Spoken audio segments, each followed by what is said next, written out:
You know, the older we get, the more we tend to let things slide. Not because we're weak, but because we've learned that peace is more important than winning an argument. We become gentler, quieter, more willing to help. And yet, sometimes, that kindness backfires. People stop listening. They stop asking how we feel. They assume we'll always say yes. But here's the thing. Kindness should never cost you your self-respect.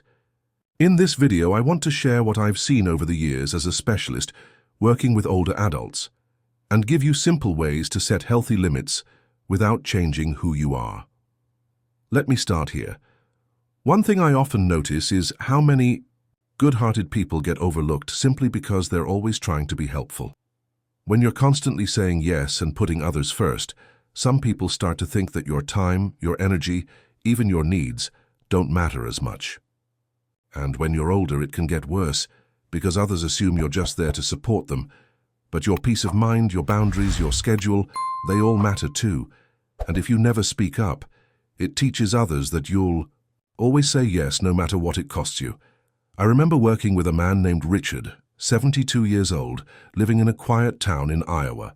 Retired, sweet, always the first to say, "Of course I can help." He babysat grandkids, gave rides to friends, even helped a neighbor fix her porch. But one day Richard had a medical appointment he couldn't miss. He told his daughter he couldn't watch the kids that afternoon. And she got upset. That hurt him deeply, not because she asked, but because she didn't even ask how he was doing. That's when he told me, "I think I've been too available for too long." It was a hard truth, but it was also the start of a shift for him. What often helps in moments like this is practicing one small pause. Before you agree to something, take a breath and say, "Let me think about that and get back to you." It gives you space to check in with yourself, to ask, is this something I really want or need to do right now? You don't owe anyone an immediate yes. You can be kind and still protect your time. Think of it like tending your garden. If you give all your water to others, your own roots dry up. You deserve to be treated with the same care you give so freely to everyone else.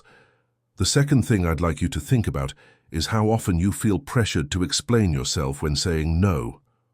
Many older adults I work with tell me they don't want to upset anyone, so they say yes even when they're tired, busy, or simply not up for something.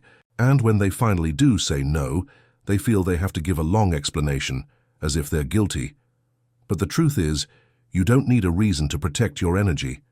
Saying no kindly but firmly is not rude. It's healthy. And it teaches others to respect your limits. I once worked with a woman named Lorraine, 68 years old, from Ohio. She was always helping out. Church events, neighbors, family, you name it.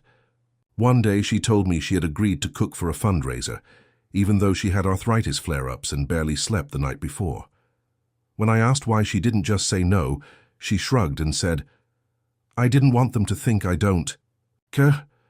But Lorraine cared too much, about everyone but herself. We practiced some simple phrases together like, "I'm not able to commit to that this week," or "I'll have to pass this time, thank you for thinking of me." A few weeks later, she told me she finally used one. And guess what? No one was upset. In fact, someone else stepped in. She smiled and said, "It felt good to say no without guilt." One of the easiest ways to build this habit is by writing down a few ready-to-go sentences you can use. Keep them on a note by the phone or in your wallet. When someone asks something of you, pick one that fits and stick to it. It helps you stay calm and clear in the moment. You are allowed to say no. You are not selfish. You are wise enough to know your limits. And like any muscle, setting boundaries gets easier with practice. You're not closing doors. You're opening space for your own well-being. Here's another thing that's easy to miss. Sometimes silence is mistaken for agreement. When you don't speak up, especially around family or in group settings, others may assume you're okay with whatever is being said or done. But deep inside, you might feel uncomfortable, unseen, or even hurt. Over time, this creates a quiet kind of resentment, and worse, people stop checking in with you. They assume you'll just go along no matter what. But your voice matters, your opinion matters, and it's never too late to start using it. A gentleman named George, he's 75, from North Carolina, shared a moment with me that stuck. His adult children were planning a family trip. They picked the dates, the destination, even the room assignments, without asking him.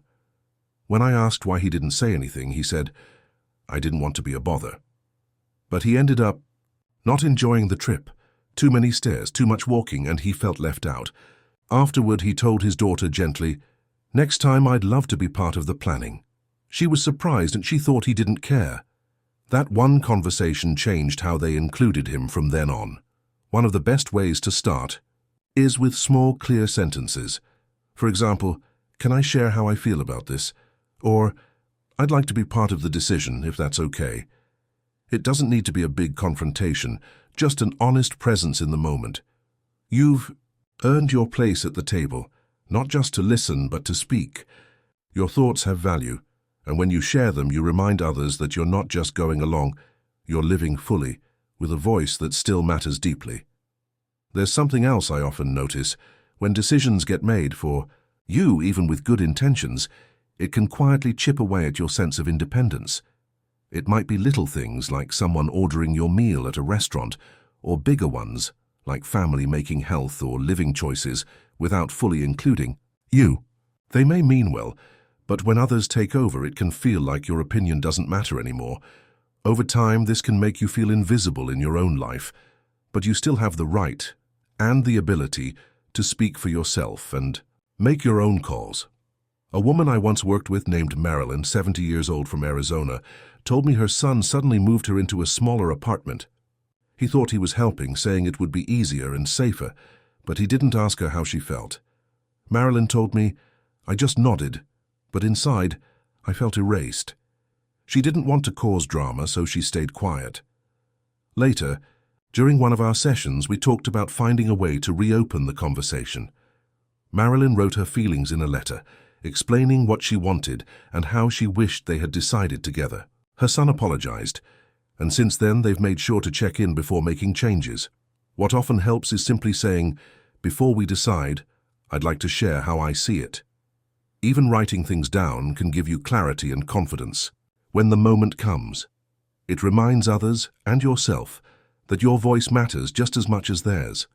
You're not a problem to be solved. You're a person with experience, preferences, and wisdom. You deserve to be part of every choice that affects your life. And standing up for that doesn't cause conflict.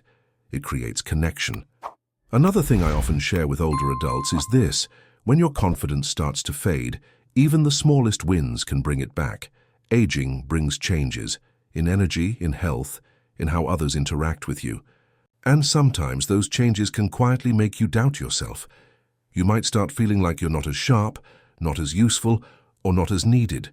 That's a painful place to be. But the truth is, your value isn't gone. It just needs to be reminded gently through small actions that build self-respect from the inside out. I worked with a man named Dennis, 69 years old, living in Michigan. After retiring, he felt lost. His days were quiet and he began to feel invisible. He told me, "No one really needs me anymore." We talked about finding something small he could do each day that gave him purpose.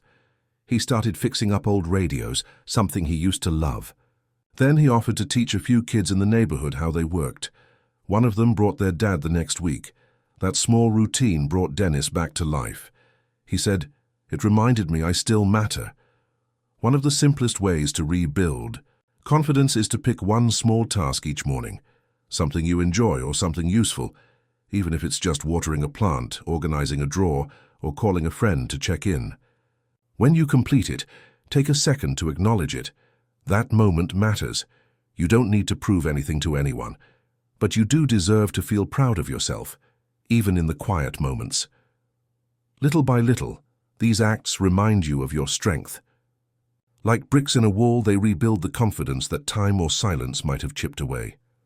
If any part of this message spoke to you, even just one small piece, I'd love for you to share it in the comments. What felt true? What reminded you of something in your own life? Your voice matters here, and if you'd like more gentle, thoughtful advice like this, don't forget to subscribe and tap the bell so you won't miss what's coming next. This is a space made with you in mind. You are not invisible, you are not alone. Every step you take toward honoring yourself, even the quiet ones, is a powerful reminder that your story still matters. Keep walking. We're right here with you.